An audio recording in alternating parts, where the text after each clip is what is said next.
Kahapon, bumili ako ng battery. Yan. Yuwasa din binili ko.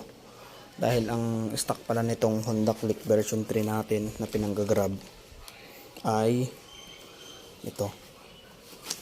Yuwasa din. So pinilit din natin Yuwasa.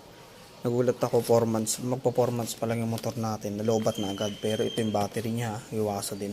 Tinignan ko yung yun nga, Yuwasa yung stock. Tapos pinilit natin Yuwasa din. Sana tumagal. Kasi nalobat agad. Hindi ko alam dahil siguro sa pressure ng pagpatay sindi ng motor natin tawag dito, mabilis nalolobat yung ating motor. Mayroon pa nga akong extra dito Kaso itong extra natin guys, ayan kung papansin nyo siya, hindi sila magkasing laki. Kasi itong Victory, pang-abang ko to sa Mio ko dati.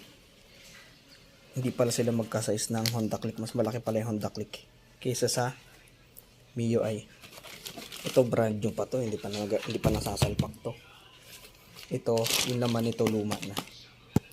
So tabi na lang natin.